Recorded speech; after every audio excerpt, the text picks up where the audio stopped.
en sus parciales. Ya solo nos queda este y el otro, ¿verdad? Hola, Vanessa, buenas noches, ¿cómo está? Gusto saludarle.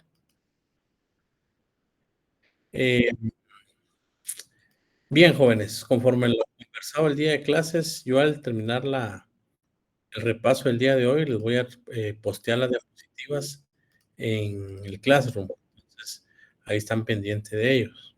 Entonces, para iniciar, conforme lo que platicamos y conforme lo que vimos en clase, pues soy todo oídos. Ustedes dirán qué dudas tienen con relación a la cátedra y pues aquí estoy para servirles. ¿Oyeron? ¿Qué dudas tienen? Recuérdense que dijimos que el repaso iba a ser para resolver dudas de ustedes, no para dar clases.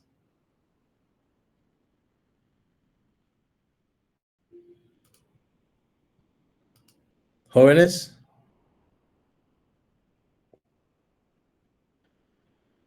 dígame, Wagner. ¿Qué tal, licenciado? Buenas noches. A mí no me queda muy bien claro cuándo es que se crea un derecho y cuándo es que se declara. No sé si me podría ayudar a comprenderlo mejor. Sí, con mucho gusto. Un derecho se crea, solo permítame, disculpe, permítame.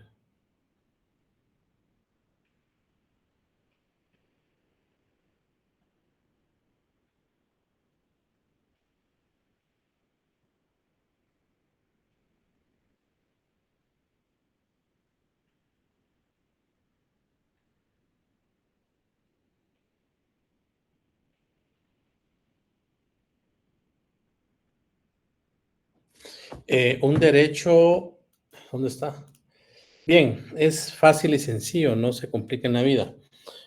Cuando hablamos de crear un derecho, se refiere a una norma sustantiva que no está establecida en una ley. Me refiero a todo en general, es decir, la creación de un derecho se refiere, por ejemplo, si estamos hablando que en el mes de noviembre, las personas van a tener un bono 15 o un diferido. Entonces, al final, ese bono está plasmado en el código de trabajo. Si queremos que ese bono de noviembre, que va a ser tipo diferido, sea para todos los trabajadores, pues obviamente hay que reformar el código de trabajo. Es decir, tenemos que pasar por la Comisión Laboral del Congreso, tenemos que someterlo a primera, segunda, tercera lectura, esto pueda estar establecido como una norma o un derecho que está en la norma sustantiva, ¿ya? Para que pueda ser aplicado. Desde ese momento, que pasa al Congreso y el Congreso lo, ahí ya está creada una norma, ya está creado ese derecho en la norma. Entonces, ahí, Wagner, estamos en un derecho. Si lo vemos en el tema colectivo, que nosotros somos trabajadores de una empresa, pero queremos nosotros que se nos dé un bono navideño por 5,000 quetzales, eso nos va a aplicar a solo los trabajadores de la empresa. Entonces ahí lo vamos a hacer a través de un convenio colectivo, si es un grupo coaligado, a través de un comité ad hoc, o si es un sindicato a través de específicamente un pacto colectivo de condiciones de trabajo. Bien, si eso solo va a aplicar para la empresa, entonces negociamos el pacto colectivo, negociamos el convenio colectivo, dependiendo de quién vaya a ser, y ahí estamos creando un derecho. Crear un derecho significa que esa norma sustantiva ya está creada, es decir, bono 14, aguinaldo, salarios, vacaciones, pero ¿qué pasa si nuestro patrón no lo da? Entonces, como ya la norma sustantiva está creada, por eso les he suplicado a ustedes y les dije si tenían claro lo que era una norma sustantiva o una norma adjetiva, como ya está creado, pues nosotros no tenemos que pedirle al juez que lo cree.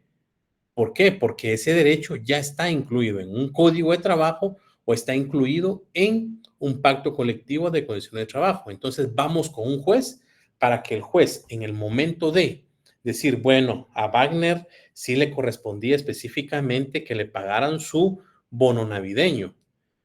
Entonces, ¿por qué no se lo dieron? Y está establecido que se lo van a dar a todos los trabajadores. Perfecto. A Wagner le vamos a declarar su derecho porque ya está creado en una norma sustantiva. No sé si me explico, Wagner. Sí, licenciado, ya le logré entender. Muchas gracias. Para servir. Bien, jóvenes, pregunten porque hoy soy todo oídos de ustedes. Buenas noches. Hola, David, buenas noches. Solo volviendo así como para el repaso, grupo coaligado no tiene inamovilidad y sindicato sí tiene inamovilidad, ¿verdad? Así es, grupo coaligado es valga la redundancia, es un grupo que se crea, un grupo de trabajadores que se crea con un fin para poder negociar un interés común. Y al finalizar de negociar ese interés común se deshace. Sindicato se crea porque es una organización permanente y sí tiene personalidad jurídica y es representada a través de sus representantes quien van a tener su personalidad jurídica. Pero así es, David. Grupo coligado no tiene personalidad jurídica, ni mucho menos personería, y sindicato tiene personalidad jurídica y tiene obviamente su personalidad jurídica. Dígame, Melissa, ¿cómo está? Licenciado, buenas noches, muy bien, gracias. Perdone con una pregunta. Me surgió una duda con respecto a la pregunta que preguntó Wagner. Eso me quedó claro, sería en el derecho individual, pero, Ajá. pero en el derecho individual ahí es donde el juez declara lo que es un derecho. No, colectivo e individual también, Melissa. Es decir, por Ay, eso es el ejemplo, ¿se recuerdan que les dije a ustedes cuál es el contenido del derecho procesal del trabajo 2? Los conflictos colectivos de carácter económico y social, es decir, la negociación de un pacto colectivo para poder crear un derecho, y los conflictos colectivos jurídicos o de derecho, es decir, cuando ya hay un pacto o ya hay una norma creada, tenemos que ir con el juez para que nos declare ese derecho que ya está creado. Si nos vemos, ustedes ya llevaron el juicio ordinario laboral el semestre pasado, ¿se recuerdan? ¿Qué es lo que hace un juez cuando ustedes como extrabajadores o nosotros como extrabajadores planteamos un juicio ordinario laboral? Reclamamos aguinaldo, bono 14, salarios y todas las prestaciones que no se nos pagaron. Y estamos reclamando la indemnización y los daños y perjuicios. Cuando vamos con el juez dice, sí, a Melissa le correspondía su indemnización. Como eso ya está en el Código de Trabajo, norma individual, el juez va a decir, sí, entonces a Melissa le vamos a dar sus prestaciones irrenunciables, su indemnización y también, porque no se le pagó, sus daños y perjuicios. Entonces, creación de un derecho, Melissa y compañeros, aplica para ya sea individual o colectiva. Solo que la diferencia es que la creación de un derecho en lo individual lo vamos a hacer a través de una ley. ¿Por qué? Porque lo tenemos que hacer a través de un código de trabajo, porque va a ser para lo individual. Caso contrario, lo colectivo sí lo podemos hacer a través de un pacto colectivo de condiciones de trabajo o lo vamos a hacer a través de un convenio colectivo de condiciones de trabajo. ¿Y cómo vamos a lograr que ese derecho se nos dé? A través de una declaración que tanto individual como colectivo nos vamos por un juicio ordinario laboral. No sé si quedó claro, Melis. sí, muchas gracias, muy amable. Para servirle. Alex y Ashley, por el orden que me sale aquí en la computadora. Buenas noches, licenciado. Hola, Alex. Una consulta. Cuando hablamos del comité ad hoc y el grupo coaligado, ¿se refiere a lo mismo? No, el código el código no hace esa definición porque ustedes leen el artículo 374, dice a través de sus coaliciones o comités ad hoc. Ahí lo desarrollamos un poco más. Grupo coaligado es el todo, Alex y compañeros. Aquí habemos conectados ahorita 127 personas. De los 127, por decirlo así, vamos a hacer todos un grupo coaligado. Pero la ley regula que solo debemos de ser representados por no más de 3. Entonces, el grupo coaligado vamos a hacer 127 y lo voy a repetir como me sale en pantalla. Vale González Martínez, Alex Estrada y Melissa Sente son los únicos que van a hacer un comité ad hoc. Grupo coaligado es lo general y el comité ad hoc es lo que nos representa al grupo coaligado, Alex. No sé si quedó claro. Gracias, licenciado. Para servirle. Bien, Ashley. Buenas noches, licenciado. Perdone, ¿me podría explicar o para que me quede un poco más claro la diferencia entre un conflicto de carácter social y uno de carácter jurídico? Sí, con mucho gusto. Lo he estado explicando en el repaso ahorita. El conflicto colectivo de carácter económico-social es la negociación pura y per se de un pacto colectivo de condiciones de trabajo o de un convenio colectivo de condiciones de trabajo, dependiendo de quién lo esté negociando. Es decir, la discusión para poder tener mejoras salariales y mejores condiciones laborales. Es decir, la creación de normas que van a regir esos instrumentos de normación colectiva. En ese conflicto colectivo de carácter económico-social, que es lo que vamos a entrar a ver después de que regresemos del parcial, es donde podemos poner que nos den bono 15, que nos den bono navideño, que nos den diferidos, que nos den sillas ergonómicas, que nos den escritorios, mejores condiciones laborales. Y en el conflicto colectivo de carácter económico-social, los acuerdos se van a suscribir a través de los pliegos de posición y a través de las actas que se firmen, y si no lo logramos en la vía directa o arreglo directo, ya nos vamos a un tribunal de conciliación y arbitraje. Conflicto colectivo de carácter económico-social. Las negociaciones que realizamos en un conflicto colectivo de carácter económico-social y que se ven plasmadas y nacen en la vía jurídica a través de un pacto colectivo o un convenio colectivo, si el patrono no las cumple, van a ser ejecutadas a través de un conflicto colectivo de derecho o un conflicto colectivo jurídico. Es decir, vamos a acudir con el juez para que el juez nos declare el derecho que ya está establecido en un cuerpo normativo. Para hablar coloquialmente, vamos a ir con el juez. Señor juez, nosotros negociamos en el pacto colectivo, en el conflicto colectivo de carácter económico y social, que nos van a dar aguinaldo el 150%, que nos van a dar bono navideño, y no nos lo han dado. ¿Se recuerdan, Aislinn, cuando puse el ejemplo de las canastas navideñas del Registro General de la Propiedad? Que por qué se las estaban dando hasta septiembre del siguiente año. Porque en el pacto colectivo se negoció que se iban a dar canastas navideñas y no lo cumplieron. Y se fueron a un juzgado y presentaron un conflicto colectivo de carácter jurídico o de derecho. Y por eso es que les estaban dando sus canastas navideñas hasta septiembre del próximo año. Y 4 meses después dieron las canastas de ese año. Esa es la gran diferencia, Aislinn. Muchas gracias, Lico. Bien. Bueno, compañeros, pregunten, por favor.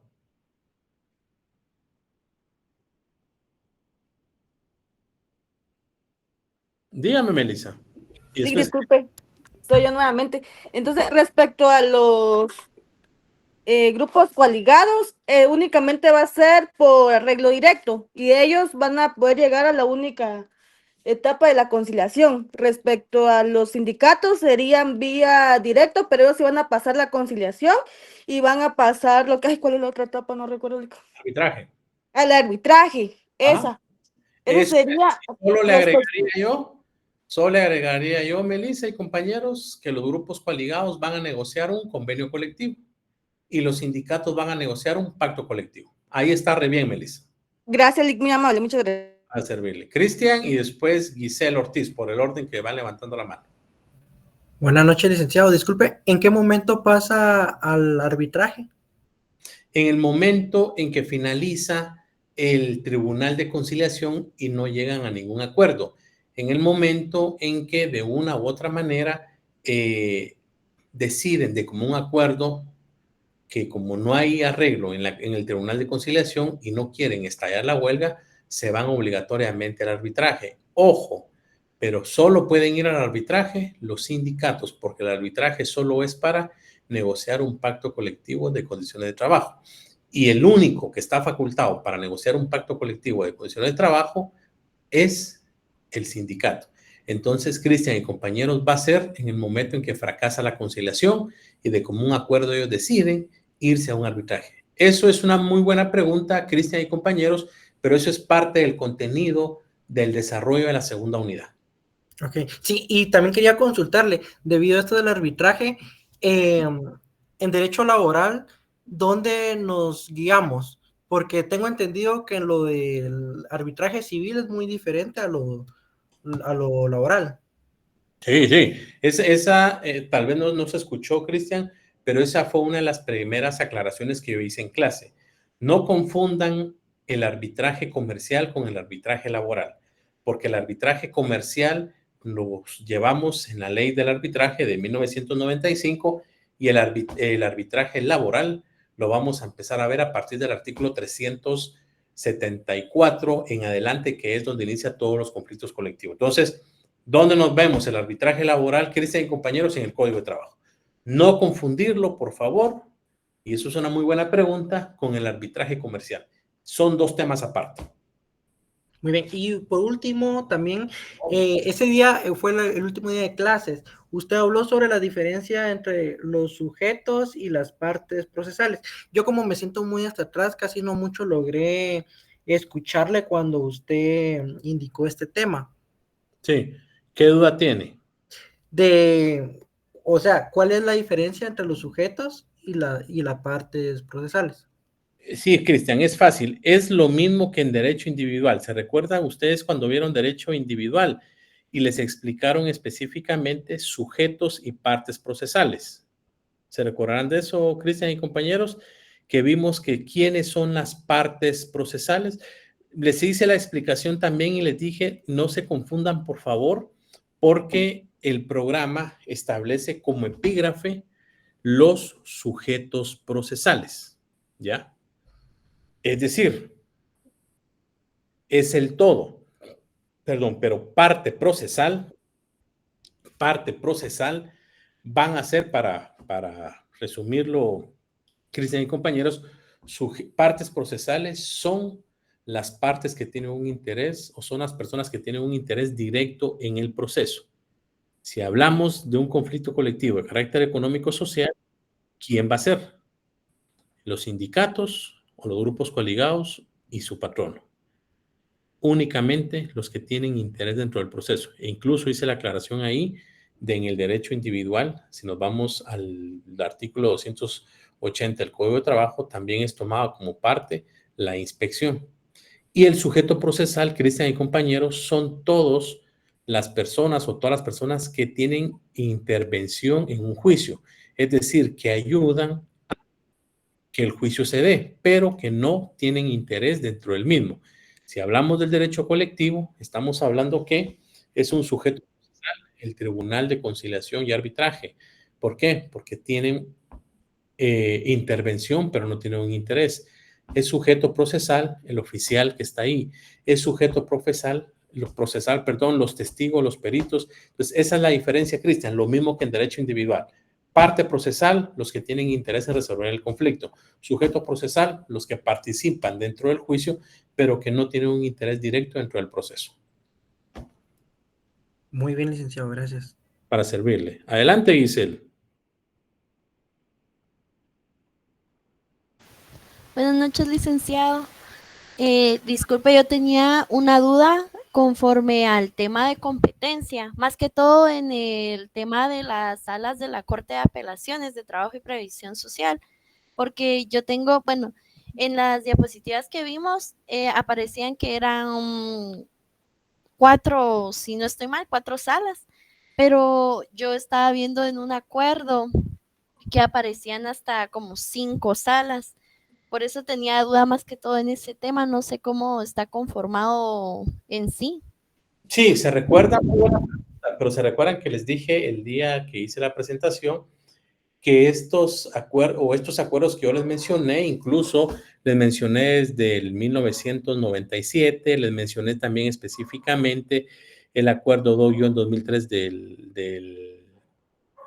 del organismo judicial y les mencioné el último acuerdo que es el 24-2019 en donde se da la modificación de las salas. Y sí, tenía 4 salas. Hace 4 años aperturaron una 5ª sala y en estos días se van a aperturar 2 salas más. O sea, ya no van a ser 5 salas, van a ser 7. Va a haber una sala en El Progreso, en Coatepec, que me parece, no recuerdo, y van a haber 2 salas más acá. Entonces, eso es parte de su investigación como profesionales, Giselle, pero actualmente hay 5 salas de lo laboral. Ya se firmó el acuerdo, van a crear 3 salas más, una en Coatepec, que me parece, eso eran las noticias, y 2 más aquí en la ciudad de Guatemala.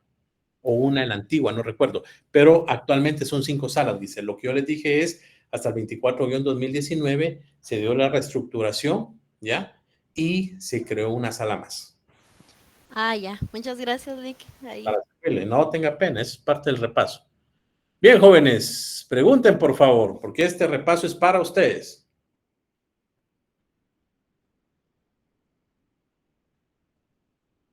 ¿Alguna Lick, buenas tardes, Lick, soy Johanna Rodríguez. Fíjese que yo tenía apuntado que eran 6 salas de apelación, 5 están en la ciudad y una está en Mazatenango y una que dijo usted que iban a ver en Quetzaltenango, algo así estuvo. Sí, pero como son conocimientos que de una u otra manera se van teniendo, actualmente lo que hay aquí en la ciudad capital son 5 salas. La que está en Mazatenango es una sala mixta, ¿ya? Pero ahorita van a abrir, no sé si ustedes vieron las noticias el día de ayer que salió un organismo judicial, si no, métanse a la página del organismo judicial en Facebook, vino una delegación de la Organización Internacional del Trabajo y se comprometieron a crear más, entonces se van a crear 3 salas más, pero son 5 salas acá, ¿dónde está Johanna? La de Mazatenango, que es regional, pero el compromiso es, regional significa no solo laboral, sino conocen de todo, ¿ya? Y el compromiso es crear salas especializadas en materia laboral para darle cumplimiento al tema de la jurisdicción privativa. Entonces, el compromiso es llegar hasta 10, 12 salas solo de lo laboral, pero por el tema presupuestario se van creando progresivamente y por eso es que existen las salas regionales o las salas mixtas. Y el objetivo es ir quitando las salas mixtas para que se cumpla con ese principio constitucional del segundo párrafo 103 de la Constitución de que se dé la jurisdicción privativa. Muy bien, licenciado, gracias. Ese era mi. No, para servir, parte de. Adelante, Alex. Lick, entonces, con lo del arbitraje, por ejemplo, ahorita que está lo del sindicato, lo del magisterio, si ellos no llegaran a un acuerdo con lo del pacto colectivo, ¿podrían elevarlo a un tribunal de arbitraje o ahí no aplicaría? No, si no se haga un acuerdo, primero tiene, en primer lugar, aparte es la realidad y aparte es la doctrina. Estamos hablando en la academia. Si ustedes se dan cuenta, le dan seguimiento, por eso yo los invito a que ustedes estén actualizados en las redes sociales y en los medios de comunicación, porque el sindicato holgó, o sea, hizo una huelga por más de 60 días, o 45 días me parece, pero se fueron a una huelga de hecho, porque ni siquiera agotaron la vía directa para poder llegar a un tribunal de conciliación, porque lo que tuvieron que haber hecho era primero la vía directa, que según tengo conocimiento, estaban en esas discusiones y como no se dieron, lo que les tocaba a ellos era acudir a la vía judicial y llegar a un tribunal de conciliación. Y si en ese tribunal de conciliación no llegaban a un acuerdo, ellos podían decir ahí, señores, nos vamos a un tribunal de arbitraje de manera voluntaria, potestativa, o simplemente no y nos vamos a la huelga. Y ahí vamos a establecer si es una huelga justa o injusta, porque tenía que declararse la huelga legal y ellos hicieron una huelga ilegal. Sus responsabilidades o cuáles son sus consecuencias que pueden venir y quedar específicamente sancionados, multados, hasta despedidos. Por eso, no sé si vieron ustedes en las redes sociales que en el Congreso hay varios legisladores que están presentando iniciativas de ley para establecer la amnistía de esas personas o esos catedráticos que estuvieron holgando. No sé si lo vieron en los medios de comunicación ustedes. Sí, la presentó un diputado Boris España de Chiquimula. No recuerdo quién, pero precisamente es por eso. Entonces, yo lo que vi también, licenciado, fue que multaron a la junta directiva del sindicato. Sí. Y a los líderes principales. Ajá, ahí hay varios procesos.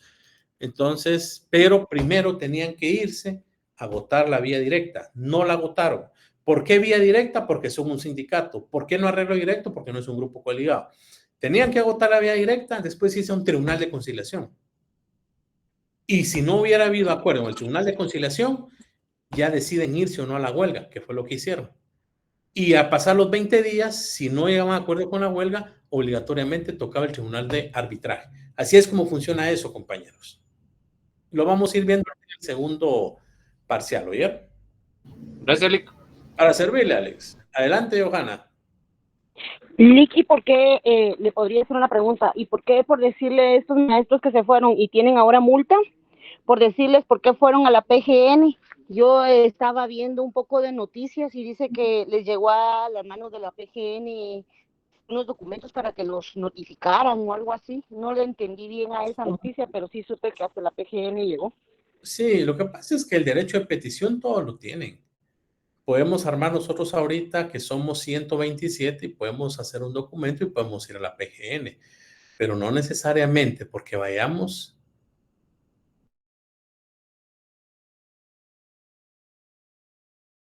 de presión que realizan. Estoy hablando, ojo, de la academia, no de ningún sindicato, porque aquí estamos para aprender todos. Entonces, pudieron que hayan llegado, pudieron que hayan presentado un documento, ¿ya? Pero al final, la vía directa, ya lo vamos a ver, el medio idóneo para negociar la vía directa es el Ministerio de Trabajo, no la PGN.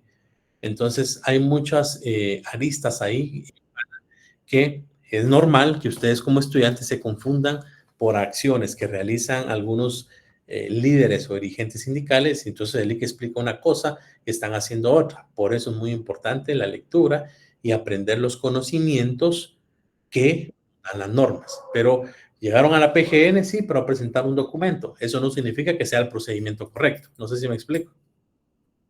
Sí, Lick, yo lo que sabía era que tenían que ir a un tribunal de trabajo, nada más, hasta ahí llegaba yo. Pero cuando vi yo PGN dije, ¿pero a qué? O sea, ¿por qué? Por lo mismo. Esto fue tan...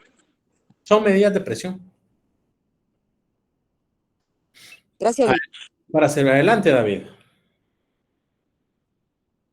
Licenciado, ¿me puede explicar con lo que dice la resolución que dicta el Tribunal de Conciliación no es vinculante con el proceso del procedimiento de huelga, pero sí lo es con la resolución que debe dictar el Tribunal de Arbitraje en un caso de la conclusión del proceso colectivo? Así es. Por ahí. Sí, perdón. Esas son preguntas que las vamos a ir resolviendo en la segunda unidad, pero fácil y sencillo, David y compañeros. ¿Se recuerdan cuando les expliqué, les dije vinculante? Es decir, que no necesariamente tiene que tomarse de base y debe de acatarse lo que establece el acta como tal para la huelga. Vinculante quiere decir, recomiendo que David y compañeros tengan ciertos derechos o ciertos beneficios. Para irse a la huelga no es necesario vinculante, es decir, no se debe de acatar esa recomendación que hicieron, pero sí se debe de acatar si no obligatoriamente nos vamos para un tribunal de arbitraje. Y al tribunal de arbitraje solo vamos a poder pasar los que tienen un sindicato. Entonces el tribunal de arbitraje, como es otro tribunal distinto al tribunal de conciliación, van a decir, bueno, aquí recomendaron esto y aceptaron esto. Entonces partimos sobre esta base. Es para ir dando un avance. Entonces a eso se refiere David y compañeros.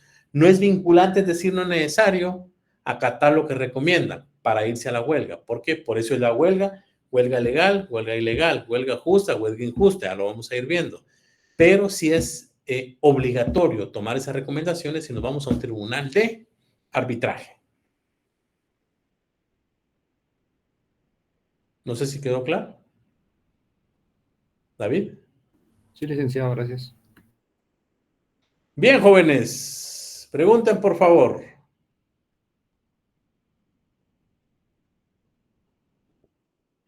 Adelante, Melissa. Disculpe, con otra pregunta, entonces, para que me quede un poquito más claro el tema de los grupos coligados del arreglo directo y lo que son los sindicatos de la vía directo. El primero es para que se acorte el proceso, para no llegar a la conciliación y el arbitraje. Ahí me surge un poquito de duda. ¿Cómo así otra vez? Por ejemplo, los grupos coligados del arreglo directo, ellos lo hacen para que se acorte el proceso, o sea, para no llegar a la conciliación y el arbitraje.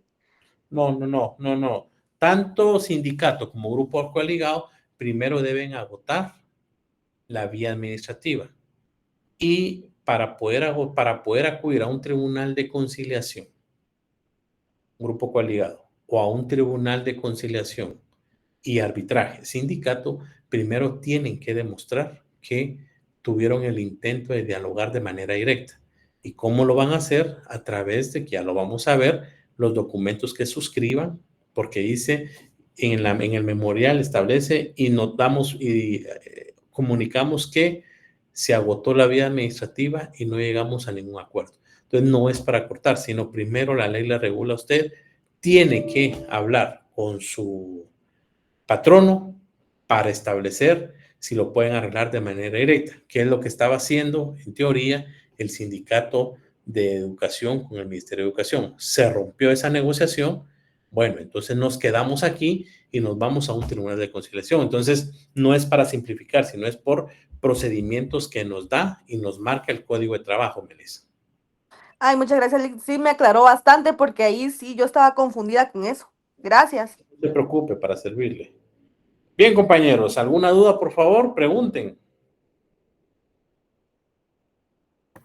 Licenciado, usted había mencionado algo del cuando era un tribunal pluripersonal, cuando lo conocía, y también cuando era un juzgado unipersonal en la materia del derecho procesal del trabajo 2. ¿Me puede explicar eso?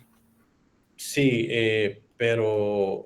Fue en un principio, usted lo puso, dijo, a lo largo del trámite del proceso de común conocimiento jurisdiccional del juez unipersonal, y usted había explicado algo así que en alguna etapa del proceso se volvía un tribunal pluripersonal. Ah, ya le capté. Sí, esto se recuerda que lo vimos cuando vimos específicamente cuando empezamos a ver la naturaleza o los principios rectores propios del derecho procesal del trabajo.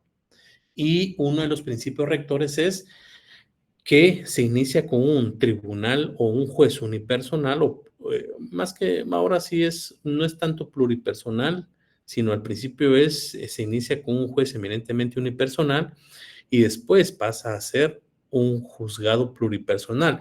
¿Por qué? Porque cuando uno presenta la demanda, el pliego de peticiones o el pliego de posiciones, que es la negociación del pacto, uno lo presenta ante un juzgado unipersonal, es decir, de una persona.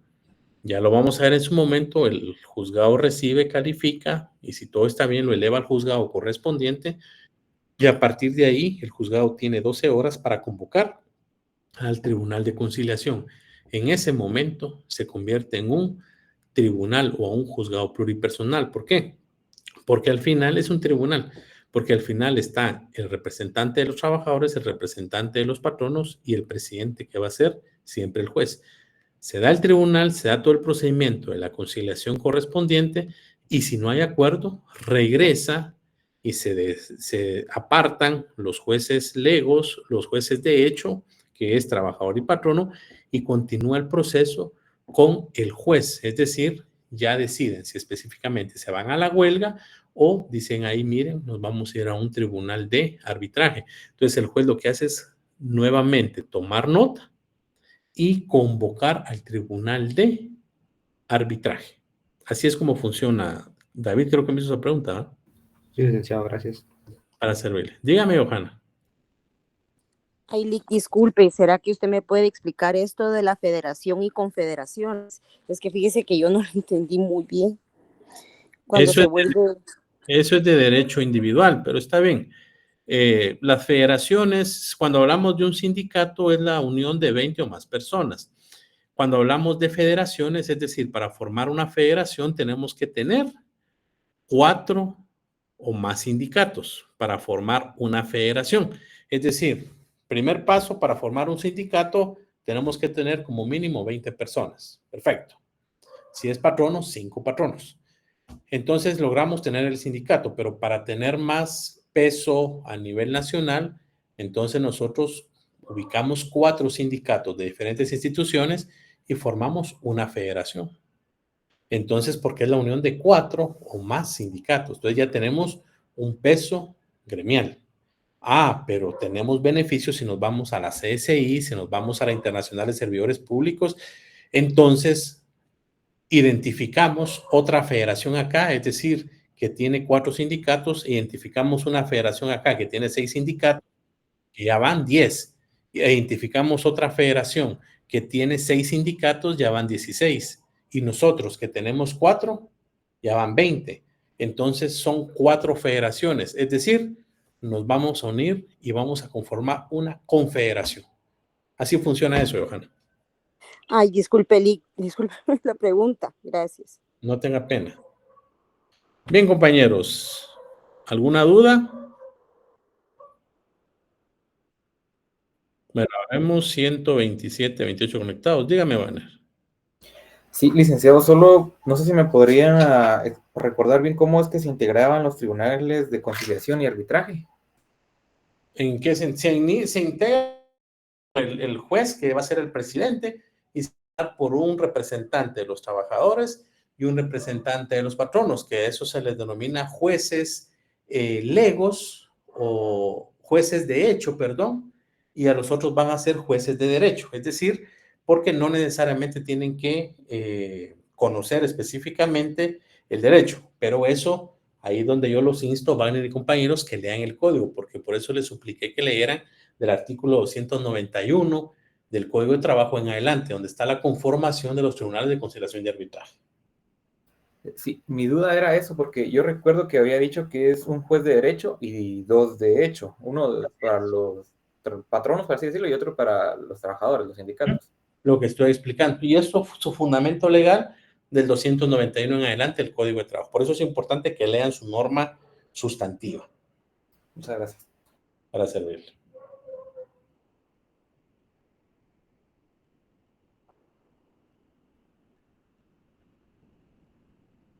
¿Alguien más, jóvenes? Dígame, Melissa. Disculpe, con respecto a la definición del derecho procesal del trabajo 2, nosotros tenemos que crear nuestra propia definición, según decía usted en clases. Así es, porque ya les di todas las herramientas y les di todos los elementos. A mí no me interesan definiciones memorizadas de libros, a mí, Jesús Arbizú, porque pues yo las veo en los libros. A mí lo que me interesa es que ustedes, que conforme lo explicamos y conforme a las explicaciones, ustedes vayan creando su propia definición para ver si en la misma integran todas las instituciones que conforman el derecho procesal del trabajo 2. Muchas gracias. Entonces podemos hablar de las instituciones, también lo de la vía, el arreglo directo, los grupos coaligados, los sindicatos, como queramos, ¿verdad? Pero siempre y cuando sea nuestra propia definición. Sea su propia definición o incluya todos los elementos que conlleva el derecho procesal del trabajo 2. Por ejemplo, Melissa, si le pregunto, ¿el derecho procesal es parte sustantiva o adjetiva? ¿Es parte adjetiva? Así es. ¿Por qué adjetiva? Porque en eso ahí está establecida el desarrollo de todos los procesos. La norma sustantiva es donde está el derecho como tal. Entonces, la norma adjetiva va a ser el desarrollo de los mismos. Gracias, Lick. Para servirle. Bien, jóvenes. Ya vamos avanzando, llevamos 40 minutos. ¿Alguien más? Habemos 123, ya se salieron varios, pero está bien. ¿Alguien más, jóvenes? Pregunten con toda confianza. Ya no hay preguntas. Bien, entonces, si tuvieran alguna pregunta, me pueden interrumpir y si no, pues espero haberles resuelto las dudas que tienen. Ahorita yo... Adelante, Fernanda.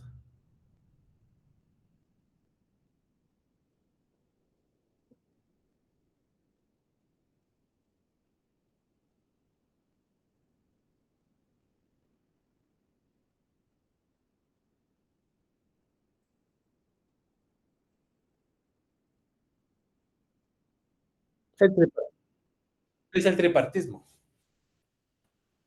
Tripartismo. Para servirle. Lick, perdone con la pregunta que hizo la compañera Fernanda. Esos 3 aspectos sería lo del Estado, los trabajadores, el sector de trabajador, pero el otro no se me quedó. Estado, sector trabajador, ¿y quién es el que debe de pagar? Ah, el patrono. Ahí está. Gracias. Por eso se llama tripartismo. Bien, estimados compañeros, si no hay una duda, espero haya quedado claro este repaso de 41 minutos. Si Dios nos da la vida, nos vemos el día lunes a las 5:30 de la tarde. Por favor, llevar toda su identificación porque revisamos eso, ya lo saben ustedes.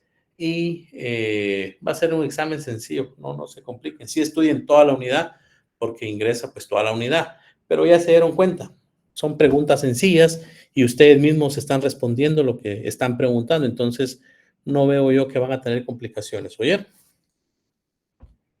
Gracias, Lick. Gracias, Gracias, Lick, por el tiempo. Lick. Buenas noches. Bendiciones. Gracias, Lick. Una Lick. consulta, Gracias, licenciado. Feliz licenciado. noche. Buenas noches, que tengan buena noche. Adiós. Licenciado, disculpe. Las diapositivas